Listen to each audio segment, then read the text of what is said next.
Unique to Axiom 4, NASA is collaborating with the Indian Space Research Organization, or ISRO, on 5 joint science investigations and 2 on-orbit STEM demonstrations, which help showcase the strength of international collaboration and the shared commitment to expanding access to space.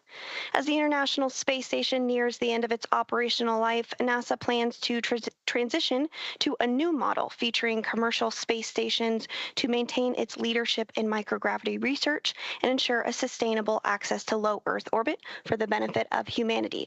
So let's take a moment now to learn more about the International Space Station and NASA's commercial future in low Earth orbit. For more than 25 years, NASA has used the International Space Station to advance the nation's scientific and exploration goals, completing research not possible on Earth. With international partners, the orbiting laboratory has supported more than 4,000 science investigations and served as a test bed for technology demonstrations and human research to better explore the Moon, Mars, and beyond. Through NASA's investment, the United States is operating multiple commercial cargo and crew transportation spacecraft, and now is developing fully commercial space stations for low Earth orbit. With transportation and destinations, NASA's efforts are opening opportunities for private industry to use space for new markets that could benefit from microgravity. The International Space Station is the blueprint for international partnerships and commercial opportunities in space. As NASA looks to buy services from private industry, the agency looks to the future, exploring the secrets of the universe for the benefit of all.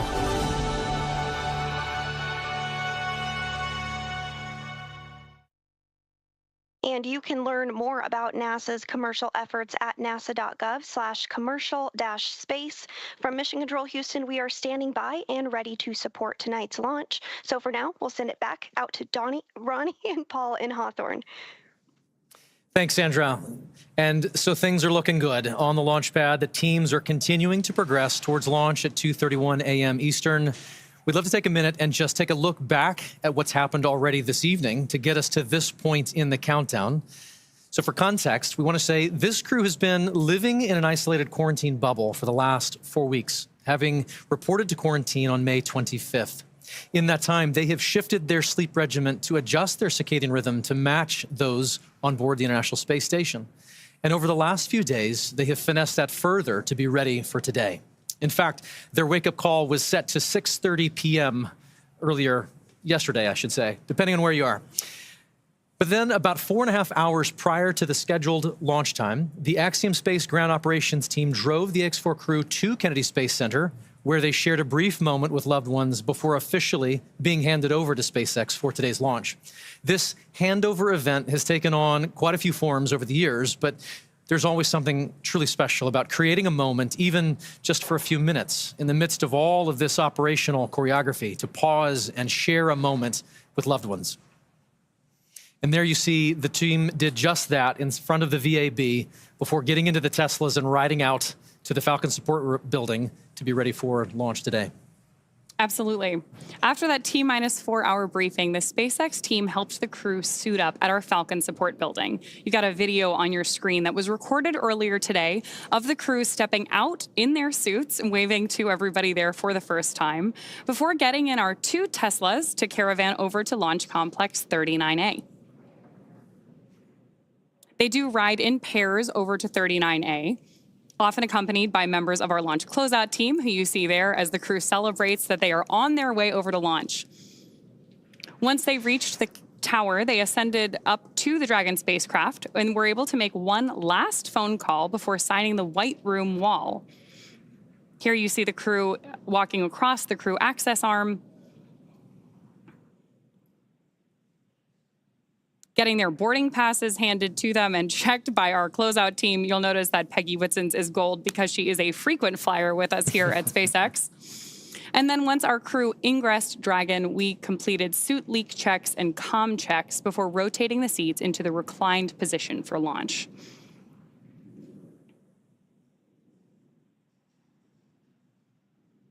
Love these videos of them up in the White Room there. You can see those signatures on the wall behind them, hugging the closeout team before ingressing the capsule. Then from there, that is the same team that closes the hatch and seals everything in the preparation for launch.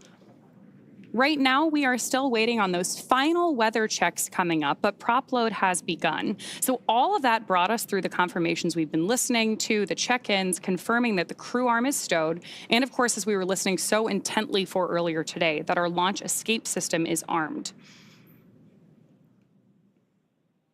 With that, we are just over 31 minutes away from today's liftoff. Incredible. That white room is got a lot of history in it already. And lots more to come, which is really exciting.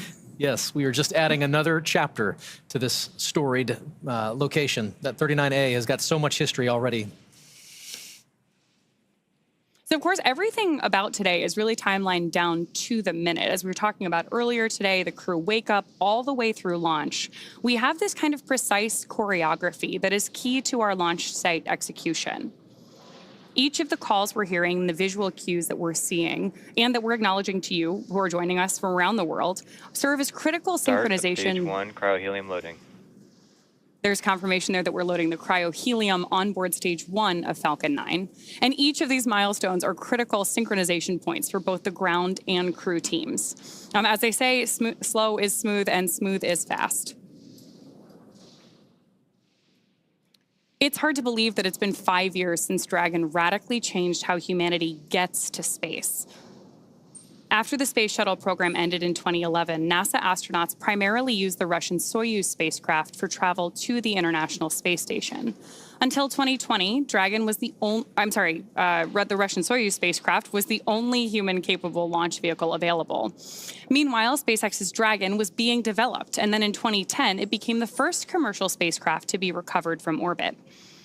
In fact, just for fun, because it's cool to know, the Dragon that flew on that first commercial mission is actually the one hanging behind us here in front of Mission Control in Hawthorne. Since then, Dragon has supported 17 human spaceflight missions and flown 66 crew members representing 17 countries. Overall, Dragon has flown 52 missions, carrying over 1,000 experiments and over 300,000 pounds of cargo to space. And each of those missions represents a host of firsts that have helped shape this generation of spaceflight. To fully appreciate the progress being made together with SpaceX and NASA, it's worth noting that Axiom Space's 3 missions to date have helped provide greater access for nations and researchers, setting new precedents for private astronaut efforts aboard the International Space Station. And AX-4 adds to that growing flight heritage. After a successful liftoff and orbital insertion, the AX-4 crew are set to rendezvous and dock with the International Space Station tomorrow. They'll spend approximately 14 days aboard the orbiting laboratory, bringing the occupancy count up to 11. And over the last 10 months, this crew has been working with instructors to learn every system they will be working with on station. They have studied and practiced every experiment, reviewed and rehearsed every event, all to maximize that time in space. Collectively, this crew is undertaking the largest quantity of research efforts of any Axiom space mission to date, with over 60 research activities on their timeline, representing 31 different countries. Missions like these continue to expand what is possible and set the stage for even greater opportunities to come. Then, at the conclusion of their time on station, the crew will participate in a closing farewell ceremony and begin their preparations for the journey back to Earth. As we've mentioned a couple of times, that'll be about 14 days from today.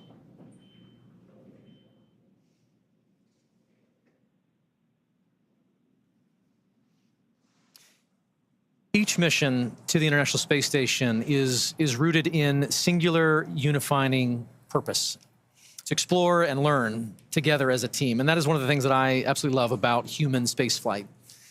The International Space Station is a symbol of what can be realized from international cooperation and collaboration. And so while this particular mission may represent the goals of 4 specific nations, today they are launching as one crew, one team.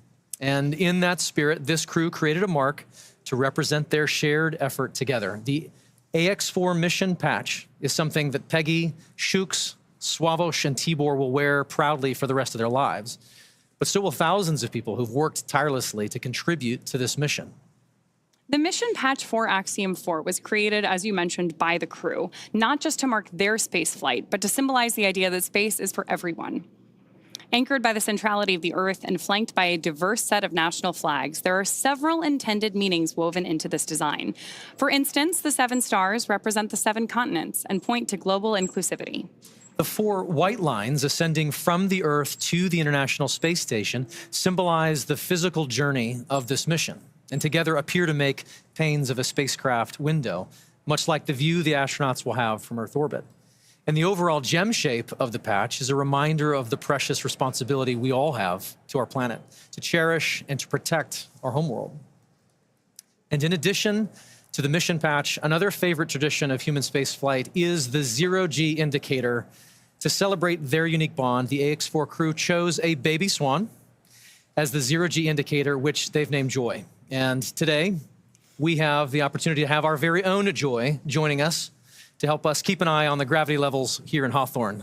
And so far, pretty stable. Yeah, all systems nominal, I would say. Very, very nominal. Yes.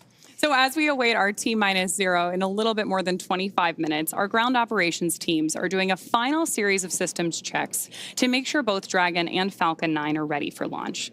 Let's take a look at what the ascent portion of our mission today will look like. Start of Stage 2 cryohelium loading.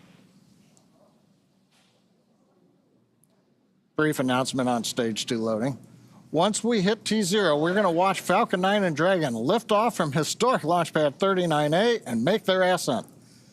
At about 43 seconds into flight, Falcon 9's engines will throttle down to help pass through the period of maximum dynamic pressure on the rocket, or what we typically refer to as max Q. Now, it's worth noting that shortly after we hit max Q, the vehicle will go supersonic, faster than the speed of sound. Once we're through that period of maximum dynamic pressure, we throttle up our Merlin engines again. From there, at about 2.5 minutes into flight, we have a series of 3 events that happen in rapid succession. The first is main engine cutoff, also called MECO. This is where all 9 Merlin engines shut off in preparation for stage separation. Stage sep is when the first stage detaches from the second stage, with the first stage making its way back to Earth for landing as the second stage continues on its journey with the third event. Now, SES-1, or second stage engine start number 1, that's where the Merlin vacuum engine lights up and propels the second stage along with our AX-4 crew and Dragon into orbit. Now, as Stage 2 heads into the targeted drop-off orbit, Stage 1 will execute 3 burns in order to make its way back to Earth. The first is the boost back burn, where 3 of the Merlin 1D engines reignite and then shut down. That heads the first stage back to Cape Canaveral. The second burn, or the entry burn, helps to slow the first stage down in preparation for entry back into the Earth's atmosphere. About 70 seconds before Dragon reaches orbit, Falcon 9 will land back on Earth. The landing burn will bring the vehicle's speed down rapidly in order to land back on land near the launch site, shortly before 8 minutes into our mission. And then a little less than a minute after that, at T plus 8 minutes, 48 seconds, the second stage will cut off its 1 Merlin engine that was ignited right after stage separation. That concludes a burn that lasts just over 6 minutes to get into orbit, but we'll wait to hear confirmation of insertion into a good orbit. Then Dragon and the second stage begin preparations to separate Dragon. About 51 seconds after we get into orbit, we should have a great view of Dragon with the 4-person crew drifting away in Dragon, moving away from the second stage. Once Dragon's a short distance away, it'll begin checkout of the Draco maneuvering thrusters. That'll make sure Dragon continues to increase separation distance from the second stage. The nose cone deploy sequence will initiate just before T plus 12 minutes and finish around T plus 15 minutes, exposing Dragon's docking mechanism in advance of arrival at the International Space Station. Speaking of which, we should hand it back now to Sandra Jones at NASA's Mission Control Center in Houston, Texas, for a quick update. Sandra? Thanks, Ronnie. The space station team here in Houston is focused on the critical systems of the International Space Station, all continuing to function as expected ahead of launch. Everything is looking good, and the station will be ready to receive Dragon and the Axiom 4 crew on Thursday. After Dragon is fully docked to the orbiting laboratory, the team here in Houston will assist the Axiom Space and Space Station astronauts with leak checks as they work to open hatches on both Dragon and inside the station's pressurized mating adapter. We expect hatch opening to take place approximately 2 hours after docking.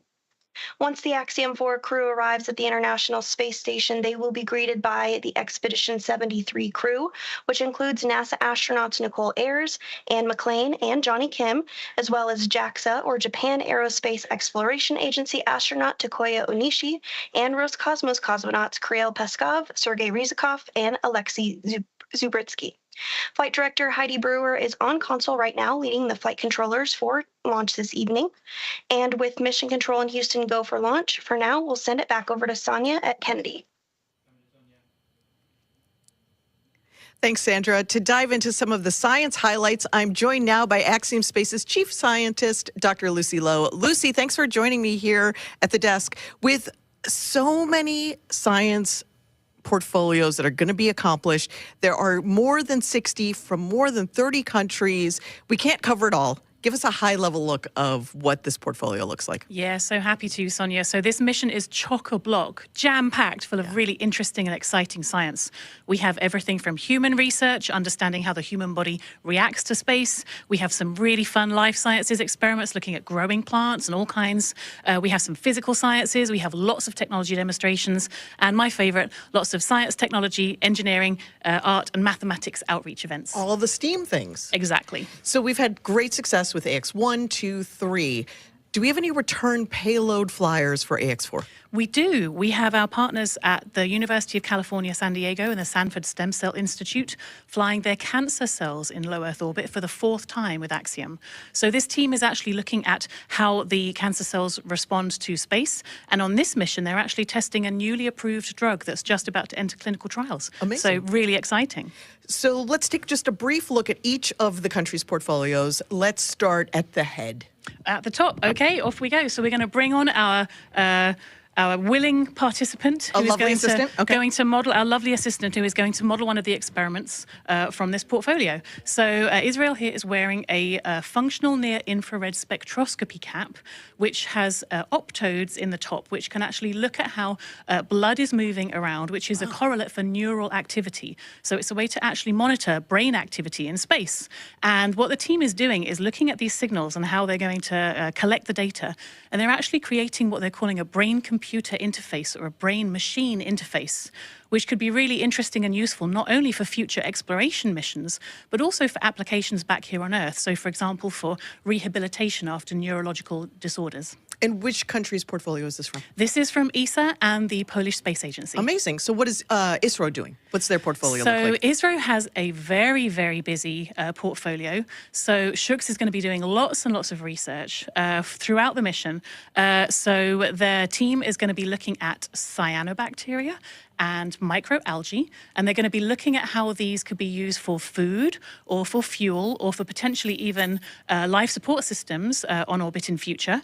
The team is also looking at muscle cells. They're seeing how muscle cells respond to access to microgravity. So when the human goes into space and there are changes, physiological changes that happen very quickly that can impact the muscle cells. And so the team is going to be looking at some of these changes to muscle cells in space and then applying that understanding not only to developing countermeasures for future crew, but also to take that learning and then understand more about diseases that might affect muscle wasting back here on Earth. I wish that this was on so we could see if anything was lighting up with Israel. Thank you so much for helping with this. I'm going to turn this way and I'm going to get the Dairos B project.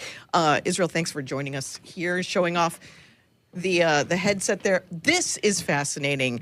While I manipulate this, like they're going to do in space, which basically makes me an astronaut, I'm going to also hum Bach. You should do. So this is a project from Hunor flying this research. And this is actually looking at fluid dynamics in space. So we've put this tape on for artistic purposes.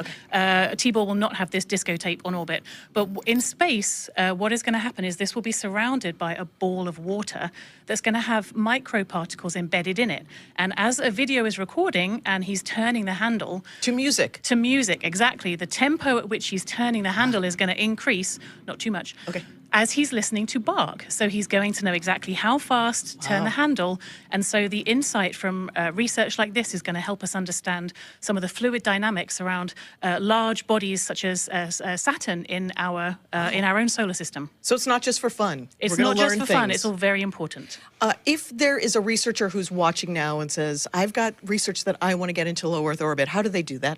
They come talk to us. Go onto the website, get in touch, and we'd love to fly more research like this and do more cool science in space. Such cool science. Thank you so much, Lucy, for making it just understandable for the general public. And we can't wait to see how it all plays out over the next couple of weeks. Thank you. Thanks, Lucy.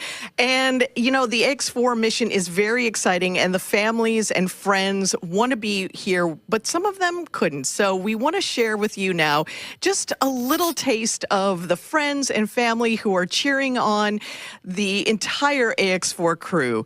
Peggy, Shooks, Swa, and Tibor. A great group of teammates who are doing great things for their countries. And here are the folks who have been supporting them all along the way.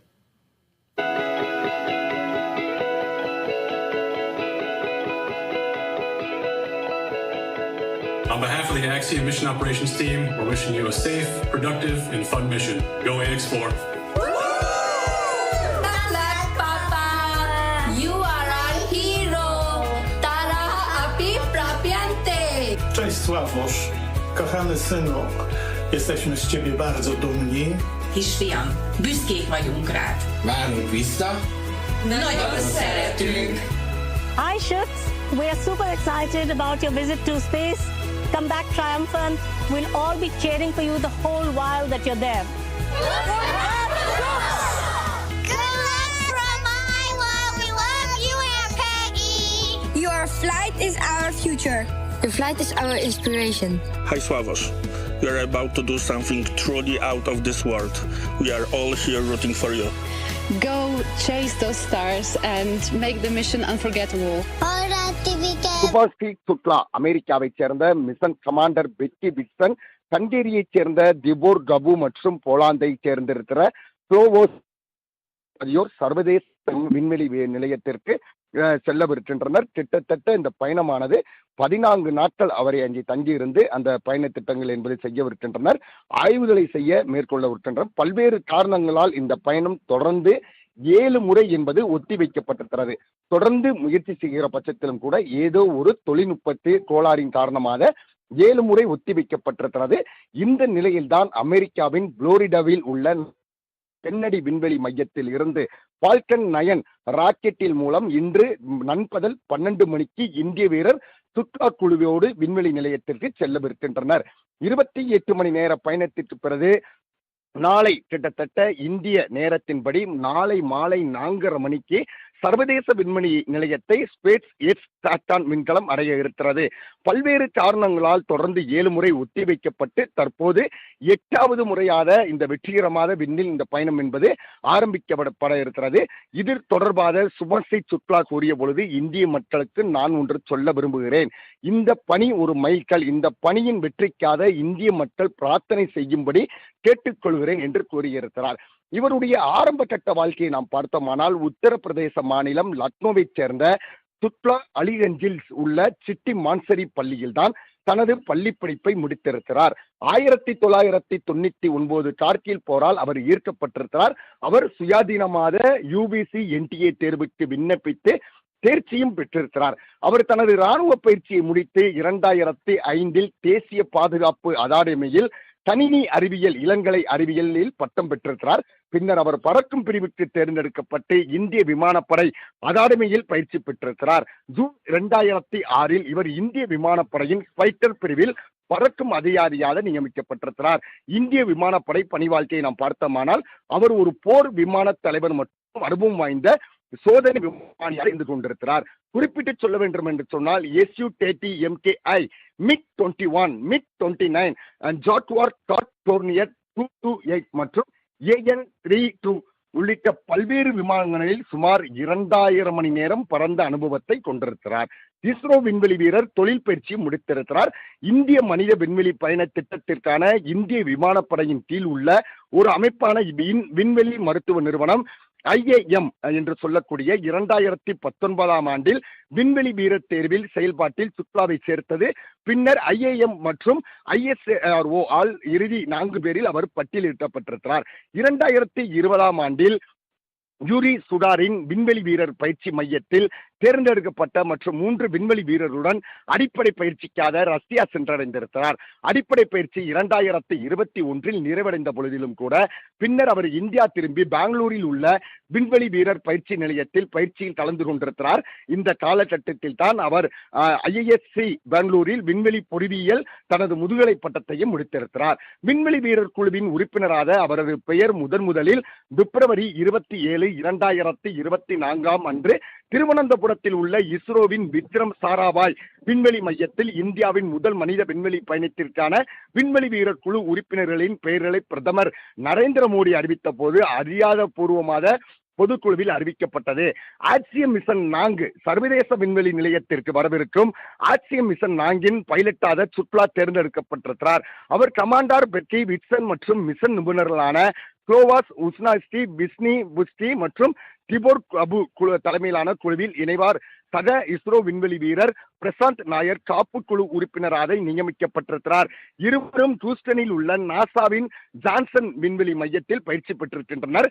NASA, space X மற்றும் இஸ்ரோ ஆகியவற்றிற்கு இடையான கூட்டு முயற்சியான இந்த பணி சர்வதேச விண்வெளி பயண ஒத்துழைப்பை வலுப்படுத்துவதனுடைய நோக்கமாக இருந்து கொண்டிருக்கிறது.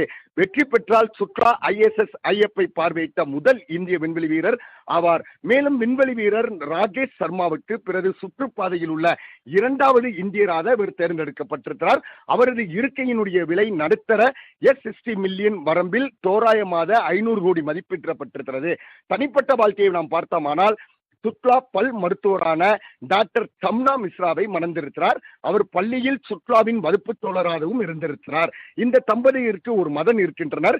அவரது தந்தை சம்பு தயாள் சுற்றுலா ஓய்வு பெற்ற அரசு அதிகாரி. அதே நேரத்தில் அவரது தாயார் ஆசா சுற்றுலா ஒரு இல்லத்தரசி ஆவார். 3 உடன்பிறப்புகளில் இளையவர். அவர் மூத்த சகோதரி நிதி MBA பட்டம் பெற்றுள்ளார். மேலும் அவரது மற்றொரு மூத்த சகோதரியை நாம் பார்த்தோமானால் ஆசிரியராக பணிபுரிந்து வருகின்றனர். தனது ஓய்வு நேரத்தில் சுற்றுலா உடல் பயிற்சியில் ஈடுபடுவதையும் அறிவியல் தொடர்பான புத்தகங்களை படிப்பதையும் விரும்புகிறார். அவர் ஒரு அஞ்ஞானவாதி என்று அடையாளம் காணப்பட்டாலும் சமீபத்தில் ஜாதகங்களை படிப்பதில் ஆர்வம் காட்டியிருக்கிறார். அவரது ஆர்வம் வானியல் புகைப்பட கலையிலும் நீண்டிருக்கிறது. இந்தியாவை சேர்ந்திருக்கிற வம்சாவளிகளை செல்லுகிற பொழுதே ஒரு மிகப்பெரிய ஆனந்தம் என்பது, இந்தியர்களிடையே ஒரு மகிழ்ச்சி என்பது ஒரு மிகப்பெரிய அளவுக்கு அதிகமாக இருக்கும். தற்சமயம் இந்தியரே நேரடியாக அந்த விண்கலத்துக்கு செல்லவிருப்பது இந்திய மக்களிடையே ஒரு மிகப்பெரிய மகிழ்ச்சியையும் ஒற்றுமையும் ஏற்படுத்தி இருக்கிறது. இந்தியர்களை பொறுத்தவரையில் எதற்கும் சளைத்தவர்கள் அல்ல என்ற அந்த நிரூபணத்தை தற்சமயம் நிரூபித்து காட்டியிருக்கிறார்கள். இந்த பயணம் என்பது மிக சரியாக இந்திய நேரப்படி 4 மணிக்கு நிறைவு பெறுகிறது. பின்பு 14 நாட்கள் தங்கியிருந்து அவர் முழுமையான பணிகளை மேற்கொள்ளவிருக்கிறார். இந்த பயணம் என்பது ஒரு மிகப்பெரிய மைல்கல்லாக பார்க்கப்படுகிறது. அதே சமயம் 14 நாட்களுக்குள் திரும்புவார்கள் என்று அறிவிப்பு இருக்கிற பட்சத்திலும் கூட கடந்த சில மாதங்களுக்கு முன்பாக விண்கலத்துக்கு சென்ற விஞ்ஞானிகள் எல்லாம் திரும்பி வருவதில் பல்வேறு இயந்திர கோளாறுகள் சிக்கலில் இருந்த காரணத்தினால் 1 வருடத்திற்கு மேல் அங்கே இருக்க வேண்டிய சூழ்நிலை எல்லாம் இருந்தது. ஆனால் இருப்பின் கூட அவர்கள் எல்லாம் பாதுகாப்பாக தரையை முத்தமிட்டார்கள் என்பதில் எந்தவித மாற்றமும் இல்லை. அதே போல இந்த பயண திட்டமும் என்பது 14 நாட்களுக்குள் நிறைவு பெற வேண்டும். செல்லக்கூடிய அனைவரும் பாதுகாப்பான முறையில் பத்திரமாக மீண்டும் நாடு திரும்ப வேண்டும் என்பதே இந்தியர்களுடைய எண்ணமாக இருந்து கொண்டிருக்கிறது. இந்த குழுவில் ஒரு இந்தியர் இடம்பெற்றிருக்கிறார் என்ற செய்தியானது நமக்கு மட்டுமின்றி நம்மை சார்ந்து இருக்கிற முக்கிய தலைவர்களுக்கும் மிகப்பெரிய ஒரு மகிழ்ச்சி அலைகளை ஏற்படுத்தி இருக்கிறது. இவருடைய அந்த பயண திட்டத்தை மேற்கொண்டு இனிவரும் இளம் தலைமுறையினும் இது போன்ற துணிச்சலான செயல்களில் ஈடுபட வேண்டும். நமது நாட்டின் பெருமையை பல்வேறு நாட்டினருக்கு உலக நாடுகள் மத்தியிலே நிலைநாட்ட வேண்டும் என்பதே அனைவருடைய எண்ணமாகவும் ஏக்கமாகவும் இருந்து கொண்டிருக்கிறது. வரும் தலைமுறையினரை பொறுத்தவரையில் எந்தவித தீய பழக்க வழக்கங்களுக்கும் ஈடுபடாமல் தமிழ்நாட்டை சேர்ந்திருக்கிறவர்களாக இருக்கட்டும், பிற மாநிலங்களை சேர்ந்திருக்கிறவர்களாக இருக்கட்டும், இது போன்ற ஒரு அசாத்தியான பணிகளில் அவர்கள் ஈடுபடுகிற பொழுது அவருடைய பெருமை எங்கு நாடெங்கும் பேசப்படுகிறது. ராம்குமார்.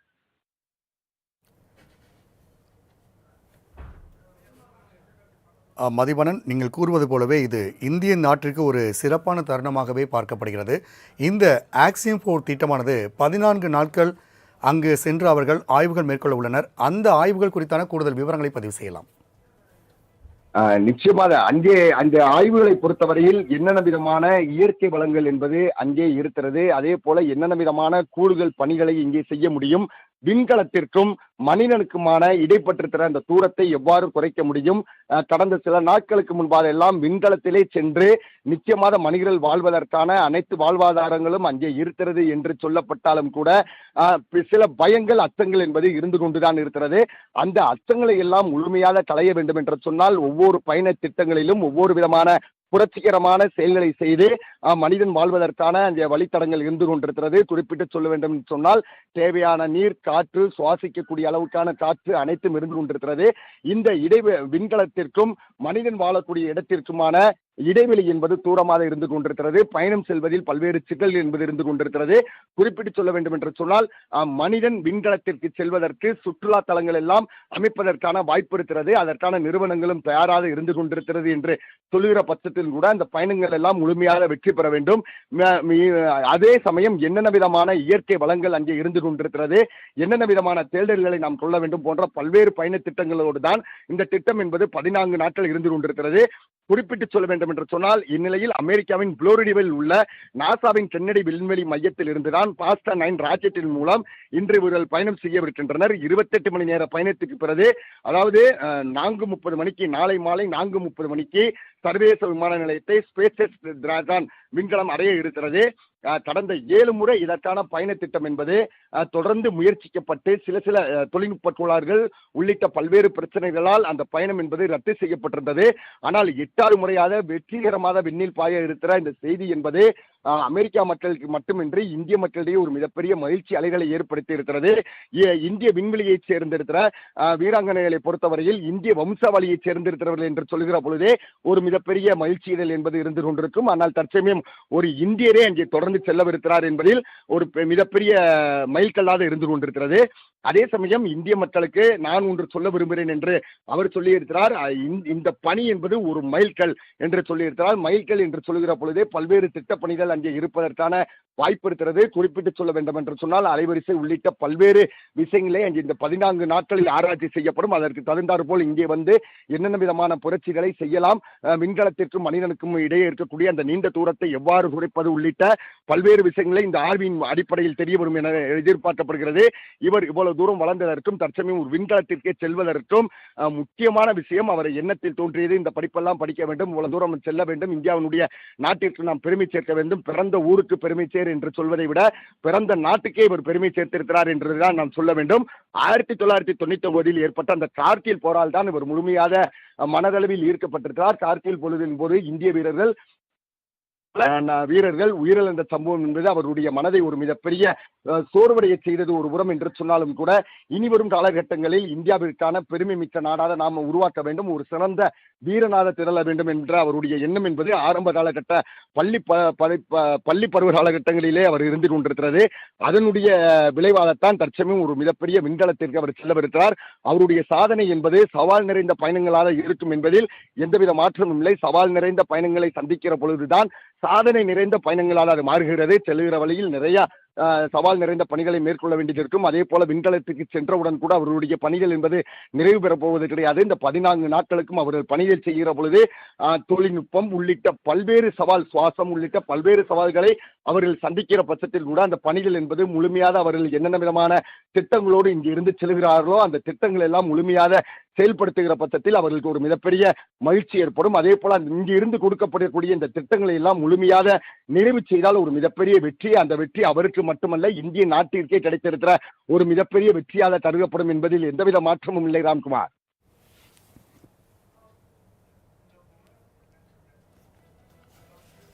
மதிவாணன், கூடுதல் விவரங்களுக்கு நன்றி. இன்னும் சற்று நேரத்தில் ஆக்சியம் 4 விண்வெளி பயணமானது மேற்கொள்ளப்பட உள்ளது. இந்த விண்வெளி பயணத்தில் இந்தியாவை சேர்ந்த சுபன்சு சுக்லா உள்ளிட்ட 4 பேர் பயணம் மேற்கொள்கின்றனர். அமெரிக்காவில் இருக்கக்கூடிய கென்னடி விமான தளத்திலிருந்து, ஏவுகணை தளத்திலிருந்து இந்த விண்வெளி பயணமானது தொடங்க உள்ளது. அதன்படி தற்பொழுது இதற்கான ஏற்பாடுகள் தீவிரமாக மும்முரமாக நடைபெற்று வருவதை நாம் பார்க்க முடிகிறது. ஏற்கனவே இந்த ஆக்சியம் 4 கடந்த மாதம் 29ஆம் தேதி முதல் கடந்த 19ஆம் தேதி வரை 6 முறை மோசமான வானிலை மற்றும் தொழில்நுட்ப கோளாறு காரணமாக ஒத்திவைக்கப்பட்டிருந்தது. இந்நிலையில் 90 விழுக்காடு வானிலையானது சாதகமாக இருக்கும் சூழலில் இன்னும் சற்று நேரத்தில் இந்த விண்வெளி பயணமானது தொடங்க உள்ளது. ஆக்சியம் 4 விண்வெளி பயணத்தை தொடங்குவதற்காக ஃபால்கன் 9 ராக்கெட்டிலிருந்து டிராகன் விண்கலம் தயாராக உள்ளது. இன்னும் சற்று நேரத்தில் அது விண்ணில் ஏவப்பட உள்ளதை நாம் அண்மை செய்தியாகவும் பார்த்து கொண்டிருக்கின்றோம். மேலும் இன்னும் சரியாக 2 நிமிடங்களில் இந்த ஆக்சியம் 4 விண்வெளி பயணமானது தொடங்க உள்ளது. குறிப்பாக இந்த விண்வெளி பயணத்தில் பார்க்கும்பொழுது இந்தியாவை சேர்ந்த சுபன்சு சுக்லா 41 ஆண்டுகளுக்கு பிறகு இந்தியாவிலிருந்து விண்வெளி பயணம் மேற்கொள்ளக்கூடிய ஒருவராக கருதப்படுகிறார். இவர் ஏற்கனவே கடந்த 2024ஆம் ஆண்டு ககன்யான் திட்டத்தில் இந்தியாவிலிருந்து செல்லக்கூடிய 4 பேரில் ஒருவராக பிரதமர் மோடி அறிவித்திருந்தார். ககன்யான் திட்டமானது இந்தியாவினுடைய ஒரு பெரிய மைல்கல்லாக பார்க்கப்படுகிறது. இங்கிருந்து மனிதர்களை விண்வெளிக்கு அனுப்பக்கூடிய அந்த திட்டத்தில் சுபன்சு சுக்லா, அதே போன்று அஜித் கிருஷ்ணா, பிரசாத் நாயர், பிரதாப் உள்ளிட்ட 4 பேர் தேர்ந்தெடுக்கப்பட்டனர். இதற்கான அறிவிப்பை கடந்த ஆண்டு பிரதமர் மோடி திருவனந்தபுரத்தில் வைத்து அறிவித்திருந்தார். இந்நிலையில் இந்த பயணத்தில் சுபன்சு சுக்லா தேர்வு செய்யப்பட்டுள்ளது இந்தியர்களுக்கு ஒரு பெரிய மகிழ்ச்சி தரக்கூடிய செய்தியாக பார்க்க முடிகிறது. ஏனென்றால் 41 ஆண்டுகளுக்கு பிறகாக, அதாவது 1984இல் சோயஸ் விண்கலம் மூலமாக ரஷ்யாவிலிருந்து சென்ற ராகேஷ் சர்மாவுக்கு அடுத்தபடியாக தற்பொழுது சுபன்சு சுக்லா அமெரிக்காவிலிருந்து தன்னுடைய விண்வெளி பயணத்தை தொடங்க உள்ளது குறிப்பிடத்தக்கதாகும்.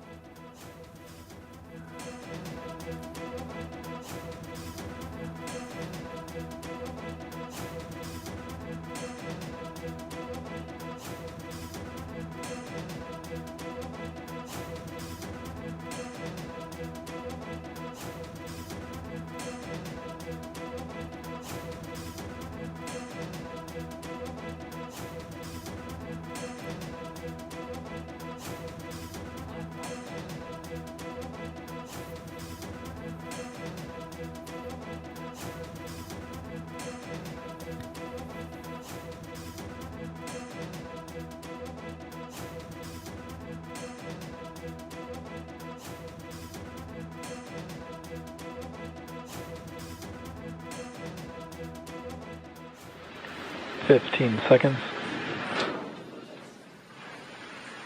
T-minus 10.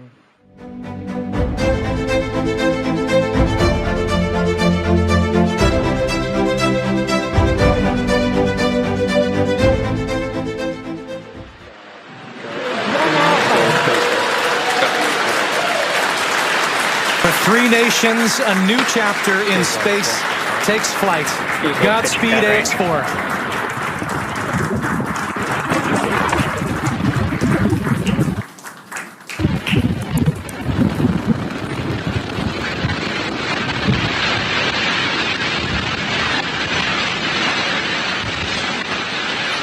T+30 seconds into flight with the Axiom 4 crew on board Dragon, headed to the International Space Station. Waiting to hear call-outs from the Falcon 9 engineering team. Power and telemetry nominal. Stage 1 throttle down. We're throttling down the 9 Merlin engines. We're into the throttle bucket, preparing for max Q.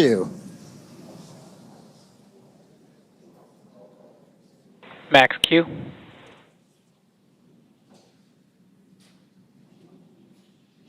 Vehicle is supersonic.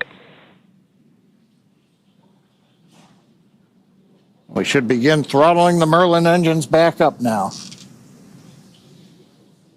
Stage 1 throttle up.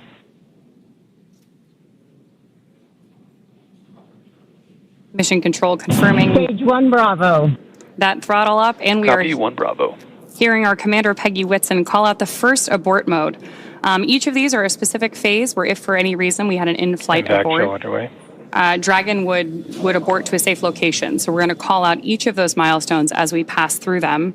We also just heard the call out for MVAC chill. We're going to trickle just a little bit of liquid oxygen now into the turbo pumps on board our Merlin vacuum engine on stage 2 in preparation for second engine start 1, which will of course be...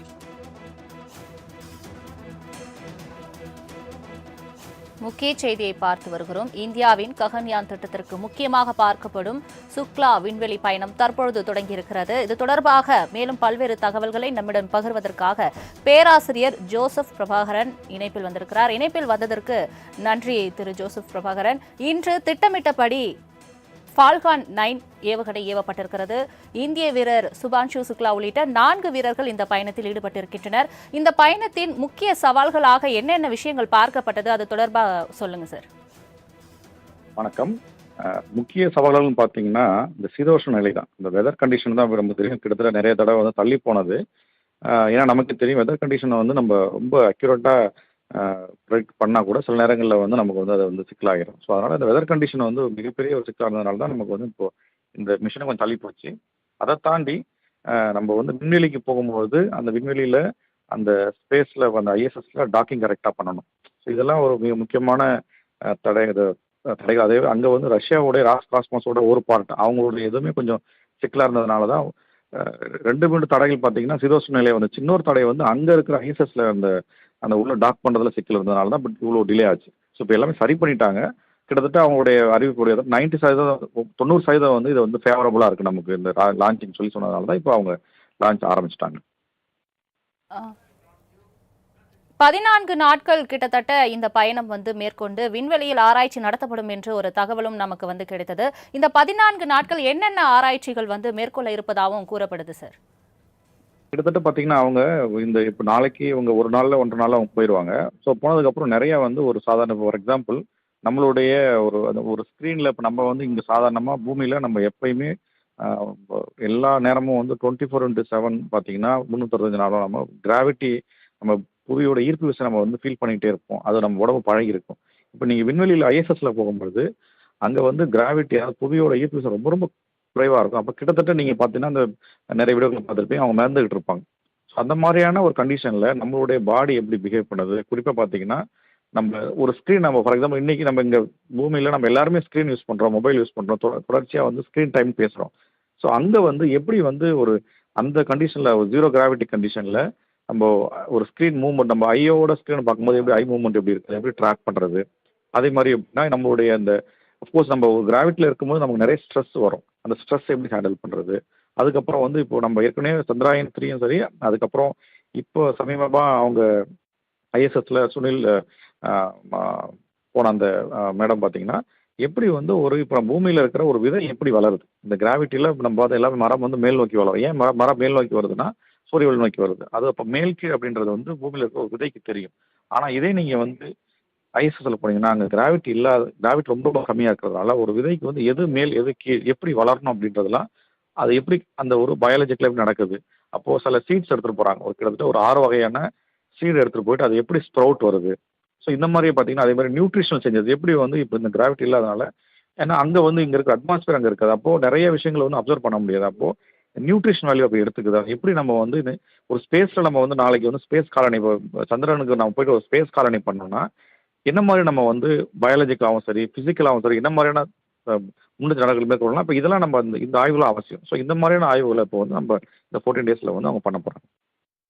நிச்சயமாக sir, நீங்க சொன்னது போலவே குறிப்பாக வேளாண் துறையை மையமா வச்சே இந்த 14 நாட்கள் வந்து பல்வேறு ஆராய்ச்சிகளை செய்ய இருப்பதாகவும் கூறப்படுது. குறிப்பா 60 அறிவியல் பரிசோதனைகளும் இந்த 14 நாட்கள்ல வந்து மேற்கொள்ள இருக்கிறார்கள்னு சொல்லப்படுது. இதற்கு முன்னாடி நடந்த ஆராய்ச்சிகளை ஒப்பிட்டு பார்க்கும்போது இந்த ஆராய்ச்சியில் என்னென்ன விஷயங்கள் முக்கியத்துவமா பார்க்கப்படுது? நமக்கு வந்து ஒவ்வொரு ஆராய்ப்பு எல்லா மிஷனுமே வந்து நம்ம இதுக்கு முன்னால அப்படிலாம் கிடையாது. எல்லா மிஷனுமே அந்தந்த ஏற்ற மாதிரியான ஓகே இந்த 14 நாளில் என்னென்ன ஆராய்ச்சிகள் பண்ண முடியும் அப்படின்றது வந்து அவங்க டிசைட் பண்ணி குறிப்பாக பார்த்தா இந்த இடத்துல இந்த இதில் வந்து நான் முன்னால் பார்த்ததுக்கு என்னென்னா ஏற்கனவே வந்து அவங்க சில விதைகளை கொண்டு போய் ஆனால் இந்த டைம் வந்து நம்ம நிறைய வந்து இந்த நம்மளுடைய டிஜிட்டல் ஸ்க்ரீனில் வந்து எப்படி நம்ம வந்து பார்க்கும்போது எப்படி நம்ம ஐ மூவ்மெண்ட் எப்படி இருக்குது அது எப்படி வந்து அந்த கிராவிட்டி கண்டிஷனில் எப்படி இருக்குது 0 கிராவிட்டி எப்படி இருக்குது அதெல்லாம் புதுசாக ஆட் பண்ணியிருக்கிறாங்க. அது இல்லாமல் சில ப்ரைவேட் அந்த மேக்ஸிமம் 4 ஸ்பேஸ் மேக்ஸிமம் அந்த மிஷனை பார்த்தீங்கன்னா ஒரு ப்ரைவேட்டோட இது. ஸோ அவங்களும் சில அவங்களுடைய கம்பெனிக்காகவும் சில எக்ஸ்பெரிமெண்ட்ஸ் டிசைன் பண்ணியிருக்காங்க. அது வந்து நமக்கு வந்து இல்லை பட் இதெல்லாமே வந்து சாதாரணமாக கிட்டத்தட்ட அது வந்து ஒரு ஐஎஸ்எஸ்ல நடக்கிறது எல்லாமே அறிவியல் பரிசோதனைகள். சில இது வந்து ஒரு ஒரு கமர்ஷியலாக இருக்கும். சில இது பார்த்தீங்கன்னா நம்மளுடைய அறிவியல் கல்வி சார்ந்ததாக இருக்கும். ஸோ இந்த மாதிரி நிறைய பரிசோதனைகள் வந்து எல்லாமே முக்கியத்துவம் தான். நம்ம முன்னால் இருக்கிறோம் இப்போ இருக்கிறது வந்து ரொம்ப டிஃப்ரென்ஸ் கிடையாது. பட் எல்லாமே அந்தந்த அளவில் ஒரு 14 நாளைக்கு தான் அந்த எக்ஸ்போர்ட் என்ன பண்ண முடியும் 30 நாள் என்ன எக்ஸ்போர்ட் 900 நாள். ஸோ அந்த மாதிரி டிசைன் பண்ணியிருக்காங்க. இணைப்பில் வந்து பல்வேறு தகவல்களை பகிர்ந்ததற்காக நன்றி ஜோசப் பிரபாகரன். 40 ஆண்டுகளுக்கு பிறகு விண்வெளி செல்லும் இந்தியர் என்ற சாதனையை சுபான்ஷு சுக்லா படைத்திருக்கிறார். திட்டமிட்டபடி விண்ணில் ஃபால்கான் 9 ராக்கெட் ஏவப்பட்டிருக்கிறது. கிட்டத்தட்ட 14 நாட்கள் விண்வெளியில் பயணம் மேற்கொண்டு 60 அறிவியல் சார்ந்த ஆராய்ச்சிகளை மேற்கொள்ள இருப்பதாகவும் கூறப்படுகிறது. 1984 ராகேஷ் சர்மாவுக்கு பின் சர்வதேச விண்வெளி நிலையத்துக்கு 2வது இந்தியராக சுபான்ஷு சுக்லா சென்றிருக்கிறார். ஆக்சியம் 4 திட்டம் தற்பொழுது வெற்றிகரமாக செயல்படுத்தப்பட்டிருக்கிறது. உலகமே உற்று நோக்கி வரும் ஆக்சியம் 4 திட்டம் தற்பொழுது வெற்றிகரமாக செயல்படுத்தப்பட்டிருக்கிறது. சரியாக 12:01 என்ற இந்திய நேரப்படி ஏவப்பட்டிருக்கிறது. வெற்றிகரமாக விண்ணில் பாய்ந்த ஸ்பேஸ்எக்ஸ் விண்கலம் மணிக்கு 6000 கிலோமீட்டர் வேகத்தை எட்டுவதாகவும் கூறப்படுகிறது. 14 நாட்களான இந்த விண்வெளி பயணத்தில் சுபான்ஷு சுக்லா உள்ளிட்ட 4 வீரர்கள் கலந்து கொண்டிருக்கின்றனர். 60 அறிவியல் சார்ந்த ஆராய்ச்சிகளையும் குறிப்பாக வேளாண் துறை சார்ந்த ஆராய்ச்சிகளையும் மேற்கொள்ள இருப்பதாகவும் கூறப்படுகிறது. முக்கிய செய்தியாக பார்த்து வருகிறோம். இந்திய விண்வெளி சுபான்ஷு சுக்லா உள்ளிட்ட 4 வீரர்கள் சர்வதேச விண்வெளி மையத்திற்கு பயணம் மேற்கொண்டிருக்கிறார். ஃபால்கான் 9 ராக்கெட்டிலிருந்து டிராகன் விண்கலம் மூலம் சர்வதேச விண்வெளி மையத்துக்கு வெற்றிகரமாக 12:01 என்ற இந்திய நேரப்படி ஏவப்பட்டிருக்கிறது. 14 நாட்கள் மேற்கொள்ளப்படும் இந்த பயணத்தில் பல்வேறு ஆராய்ச்சிகளையும் மேற்கொள்ள இருக்கின்றனர். சர்வதேச விண்வெளி மையத்தில் 14 நாட்கள் தங்கியிருந்து ஆராய்ச்சி மேற்கொள்ள 4 வீரர்களும் தற்பொழுது விண்வெளி மையத்திற்கு புறப்பட்டிருக்கின்றனர். வெற்றிகரமாக சுபான்ஷு சுக்லா உள்ளிட்ட 4 வீரர்கள் விண்ணில் பயணம் மேற்கொண்டு வருகின்றனர். அது தொடர்பான அண்மை செய்தியை பார்த்து வருகிறோம்.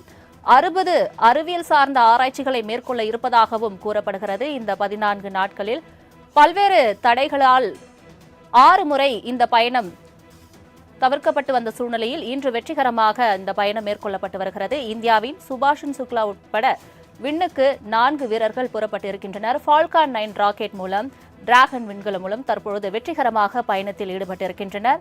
40 ஆண்டுகளுக்கு பிறகு விண்வெளி செல்லும் இந்தியர் என்ற சாதனையை சுபான்ஷு சுக்லா படைத்திருக்கிறார். திட்டமிட்டபடி ஃபால்கான் 9 ராக்கெட் விண்ணில் ஏவப்பட்டிருக்கிறது. 1984 ராகேஷ் சர்மாவுக்கு பின் சர்வதேச விண்வெளி நிலையத்துக்கு 2வது இந்தியர் என்ற பெருமையை சுபான்ஷு சுக்லா சென்று படைத்திருக்கிறார். முக்கிய செய்தியாக பார்த்து வருகிறோம். திட்டமிட்டபடி ஃபால்கான் 9 ராக்கெட் விண்ணில் சரியாக 12:01 என்ற இந்திய நேரப்படி ஏவப்பட்டது. ஆக்சியம் 4 திட்டம் வெற்றிகரமாக செயல்படுத்தப்பட்டிருக்கிறது. அது தொடர்பான முக்கிய செய்தியை பார்த்து வருகிறோம். இந்த திட்டத்தின் வாயிலாக விண்வெளியில் 14 நாட்கள் தங்கியிருந்து கிட்டத்தட்ட 60 ஆராய்ச்சிகளை மேற்கொள்ள இருப்பதாகவும் கூறப்படுகிறது. இந்திய வீரர் சுபான்ஷு சுக்லா உள்ளிட்ட 4 வீரர்கள் இந்த திட்டத்தில் இந்த ஆராய்ச்சியில் பங்கேற்றிருக்கின்றனர். நாளை மாலை 4:30 மணிக்கு சர்வதேச விண்வெளி நிலையத்தை விண்கலம் சென்றடையும் என்றும் கூறப்படுகிறது. வெற்றிகரமாக விண்ணில் பாய்ந்த ஸ்பேஸ்எக்ஸ் விண்கலம் மணிக்கு 6000 கிலோமீட்டர் வேகத்தை எட்டியதாகவும் தகவல் கிடைத்திருக்கிறது. முக்கிய செய்தியாக பார்த்து வருகிறோம்.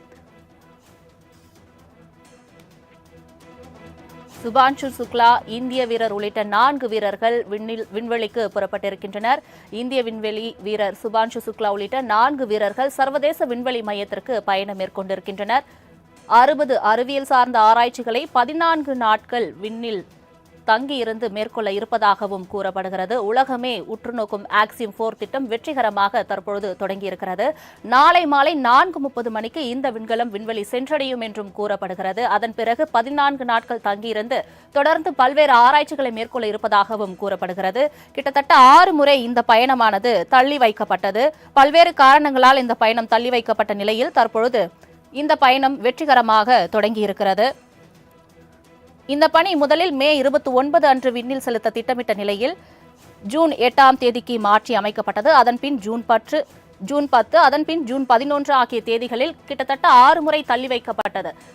தற்பொழுது வெற்றிகரமாக பல தடைகளை தாண்டி விண்ணில் ஏவப்பட்டிருக்கிறது ஃபால்கான் 9 ராக்கெட். இந்திய வீரர் சுபான்ஷு சுக்லா உள்ளிட்ட 4 வீரர்கள் இந்த பயணத்தில் மேற்கொண்டிருக்கின்றனர். 40 ஆண்டுகளுக்கு பிறகு விண்வெளி செல்லும் இந்தியர் என்ற சாதனையை படைத்திருக்கிறார் சுபான்ஷு சுக்லா தற்பொழுது விண்ணில் பயணம் செய்து கொண்டிருக்கிறார். 14 நாட்கள் தங்கியிருந்து பல்வேறு ஆராய்ச்சிகளை மேற்கொள்ள இந்த பயணம் முக்கியத்துவமாக பார்க்கப்படுகிறது. 1984 ராகேஷ் சர்மாவுக்கு பின் சர்வதேச விண்வெளி நிலையத்திற்கு சென்ற 2வது இந்தியர் என்ற பெருமையை சுபான்ஷு சுக்லா பெறுகிறார். திட்டமிட்டபடி ஃபால்கான் 9 ராக்கெட் விண்ணில் செலுத்தப்பட்டிருக்கிறது. சரியாக 12:01 என்ற இந்திய நேரப்படி இந்த ராக்கெட் ஆனது விண்ணில் பாய்ந்தது. ஆக்சிம் 4 திட்டம் வெற்றிகரமாக செலுத்தப்பட்டிருக்கிறது. 6 முறை இந்த திட்டமானது ஒத்திவைக்கப்பட்ட நிலையில் இன்று வெற்றிகரமாக இந்த திட்டம் செயல்படுத்தப்பட்டிருக்கிறது.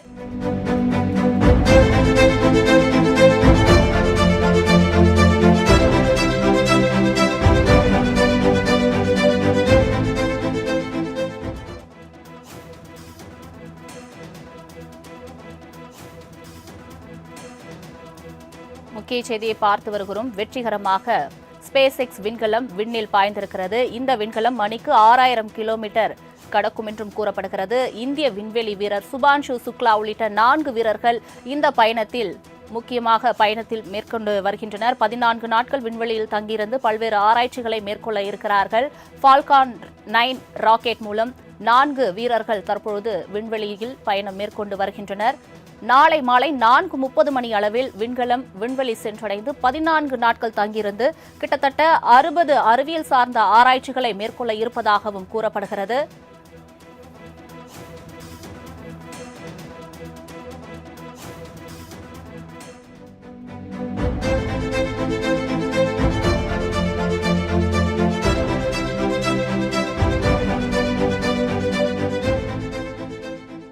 கஸ்டமர் ஒரே நாள்ல 40,000 ஸ்கொயர் ஃபீட் டைல்ஸ் ஒட்டி வீட்டை ரெடி பண்ணி கொடுன்னு அவசரப்படுத்துறாரு. அனுஜ் டைல்ஸ் இருக்க 4 லட்சம் ஸ்கொயர் ஃபீட் கேட்டாலும் ஒரே நாள்ல ரெடி பண்ணி கொடுப்பாங்கப்பா. Anuj tail.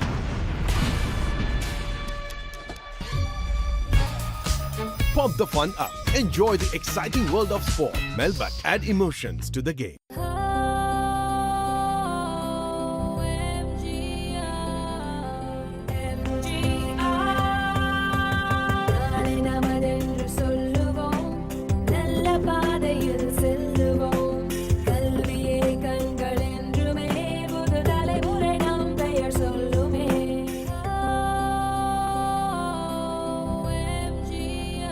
Dr. MGR Educational and Research Institute, University, Mother of All, Chennai. Anuj water repellent wall tiles வாங்கி உங்க பாத்ரூம்ல போடுங்க. சுண்ணாம்பு தண்ணியா இருந்தாலும் கரை பிடிக்காது. உப்பு தண்ணியா இருந்தாலும் கரை பிடிக்காதுங்க. ஆவி தண்ணியா இருந்தாலும் கரை பிடிக்காது. அனுஜ் டைல்ஸ். தங்க விலை கூடிட்டு இருக்கு. இன்னைக்கு தங்க விலை கூடி இருக்கு. பெஸ்ட் மணி கோல்டுக்கு வாங்க. நீங்க எதிர்பார்க்கறதை விட கூடுதல் அமௌண்ட் இரட்டிப்பு லாபத்துடன் கிடைக்கும்.